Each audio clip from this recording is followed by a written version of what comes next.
ప్రభువునందు ప్రియులారా, మీ అందరికీ ప్రభువైన యేసుక్రీస్తు నామమున శుభములు. మీ స్వస్థత కోసం నేల సిద్ధముగా ఉన్నది. నేటి ధ్యానం కొరకు 129వ కీర్తన 3వ చరణాన్ని చదువుకుందాం.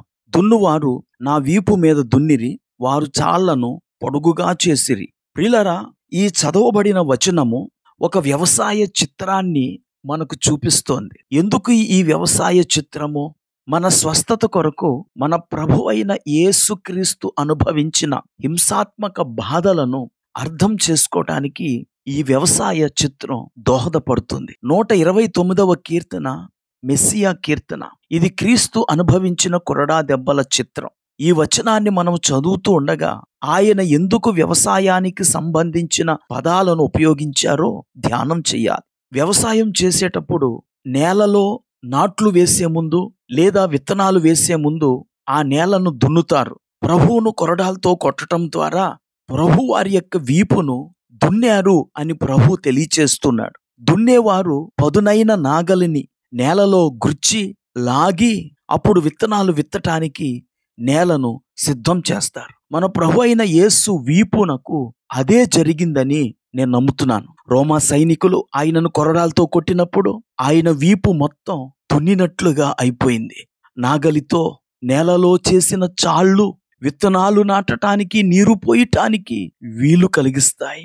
ఆ రోమా సైనికులు యేసును కొట్టటానికి ఉపయోగించిన కొరడా త్రాళ్ల యొక్క చివర్న విరిగిన ఎముకలు, లోహపు ముక్కలు ప్రభువారిని కొట్టి లాగుతుంటే నేను అనుకున్నాను, ఆయన ఒంటి మీద చర్మము లేదు, మొత్తం చర్మమంతా చీరుకుపోయింది, ముక్కలుగా ఆయన దేహం విరిగిపోయింది. మన ప్రభు యొక్క వీపుపై లోతైన పొడవైన గాళ్ళు ఏర్పడ్డాయి.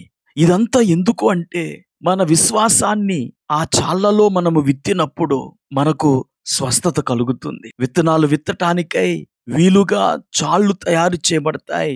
స్వస్థత అనే ఫలమును కొయ్యటానికి మనకు విశ్వాసము అనే విత్తనం విత్తాలి. ఎక్కడ విత్తుతాం? మన ప్రభు ఆవగింజంత విశ్వాసం ఉంటే చాలు అని లూకా 17:6 చెప్పాడు. అంటే ఆవగింజ కూడా ఒక విత్తనమే. అది విత్తబడినప్పుడు మహావృక్షం అవుతుందని బైబిలే తెలియచేస్తోంది. ప్రభువుపై మనముంచిన కొద్ది విశ్వాసం ఆయన మన కొరకు పొందిన ఆ చాళ్లలో విత్తబడి స్వస్థత అనే పంటను అనుభవిస్తాము. ప్రియులారా, యెషయా గ్రంథం 53వ అధ్యాయము 5వ వచనంలో అతడు పొందిన దెబ్బల చేత మనకు స్వస్థత కలుగుచున్నదని యెషయా ప్రవచించాడు. ఈరోజు మనం కంతుల చేత బాధపడుతూ ఉండొచ్చు, రక్తస్రావము చేత బాధపడుతూ ఉండొచ్చు, లేక పక్షవాతము, కిడ్నీ సంబంధమైన సమస్యలు, గుండె సంబంధమైన సమస్యలు, ఇలాగ అనేక రోగముల చేత బాధపడుతూ ఉండొచ్చు. మనకు స్వస్థత అనే పంటను ఇచ్చుటకు క్రీస్తు దేహము చాళ్ల వలె దున్నబడింది. మీరు విశ్వాసము అనే విత్తనాన్ని విత్తండి. అది క్యాన్సర్ కణితి అయినా లేదా మరి ఏ ఇతర జబ్బు అయినా మీరు విత్తిన ఆ విత్తనము ఫలించి మీకు స్వస్థత సిద్ధిస్తుంది. ఈ మాటలు వింటున్న ప్రియ స్నేహితుడా, సోదరి, నీ స్వస్థత కొరకు నేల సిద్ధముగా ఉన్నది.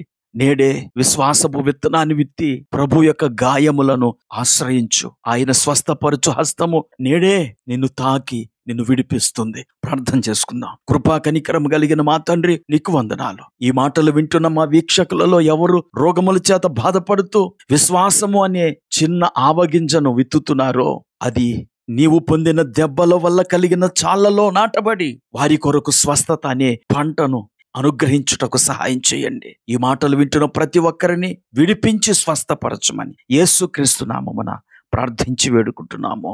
ఆమేన్.